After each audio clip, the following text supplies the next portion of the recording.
Moving right along, the Johnson & Johnson vaccine seems to be causing blood clots, or everybody wants you to take the new experimental Moderna vaccine. Because the Johnson & Johnson vaccine is not made with the same technology as the Moderna and Pfizer vaccine. So it's traditional tack one shot. So they're either trying to push it out, or it really is causing people blood clots. But I guess it's for a rare blood condition or whatever, and it's you don't. The federal government stopped using it, and they advised the states to stop using it. And some states like Florida have, but we don't really know yet. But let's just get into this. FDA advises states to pause the Johnson & Johnson COVID vaccine after rare blood clotting issue affects 6 women and kills 1. So, really, Moderna and Pfizer have killed over not each, just a combined total of 2,000 and some odd people. And Johnson & Johnson is stopped after 6.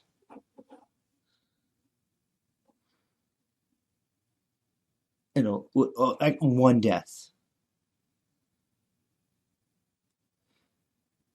That seems like they're trying to make everybody take the other vaccine to me. It really does.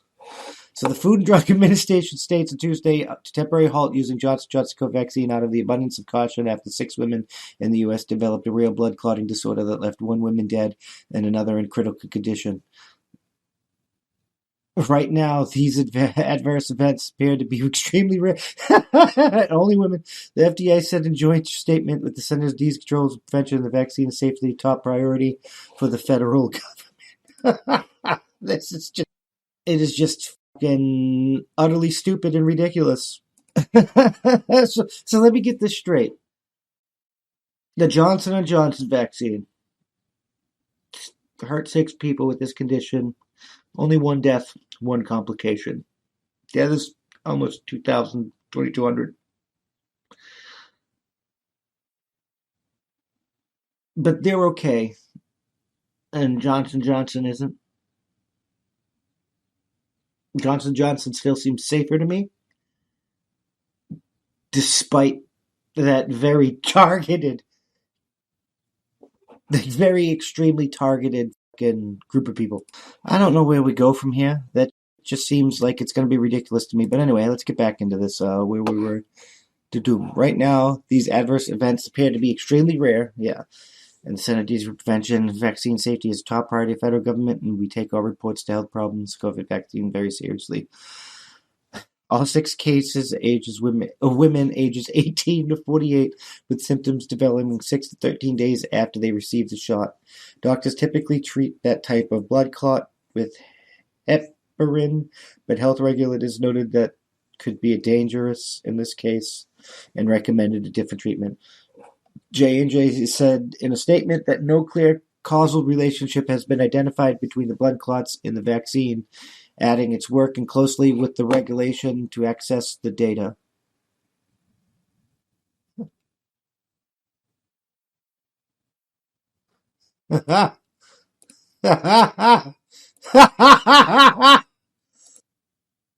This is some absolute garbage science.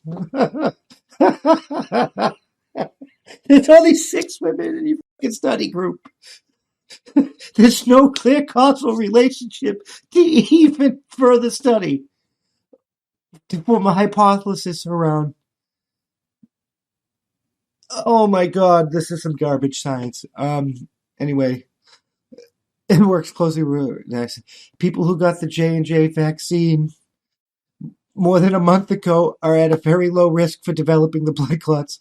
Dr. Andrews, the principal deputy director at the CDC, told reports on a conference call Tuesday. For people who recently got the vaccine with the last couple of weeks, they should be aware to look for any symptoms, she said. If you received the vaccine and developed severe headaches, abdominal pain, leg pain, or shortness of breath, you should contact your healthcare provider and seek medical treatment. The blood clotting generally occurs about a week after vaccination, but not more than 3 weeks after, with the median time frame of 9 days, Dr. Peter Marks, director of the FDA Centers for Biologics Evaluation and Research, said on the call.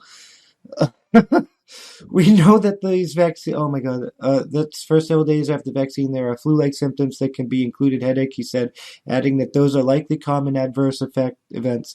If someone presented to an emergency room with very severe headache or blood clots, doctors should ask whether they recently got a vaccine before putting together a plan of care. If the patient also has low palates, doctors should consider that it may be relative to the vaccine. He said. Shares of J&J fell almost 3% in intraday trading. Out of 120 million people in the U.S., roughly 6.9 million have received J&J's vaccine. White House Chief Medical Advisor Dr. Anthony Fauci told reporters in a separate press conference on Tuesday. All right, so let me get this straight. Only 6 people had developed this out of 120 million. Only one complication, one death. But we probably shouldn't use it. That just doesn't make sense to me. I was a little speechless there for a second. I had to even pause, like, to try and think about what was that. That is utter garbage. Oh my god! Noting that there hasn't been any red flag signals from Pfizer, Moderna, that rely on America in taking their vaccines out of the 6.9 million people who got J&J 6 developed blood clots. I think that's just Dr. Fauci and Bill Gates trying to get people to only take the vaccine that they have financial stake in. That's just utter garbage.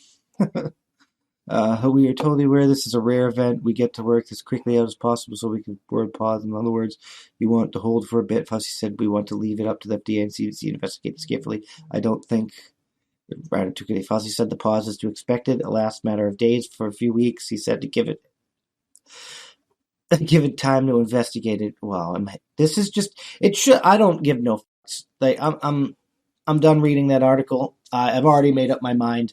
This just seems like a fucking corporate fucking money grab and to force people to take this new mRNA vaccine because more people are going to opt for the other vaccine because like that's 120 million people. That's like a quarter or a third of the population, and they want us to. So no, I'm that's just garbage to me, and I'm just saying.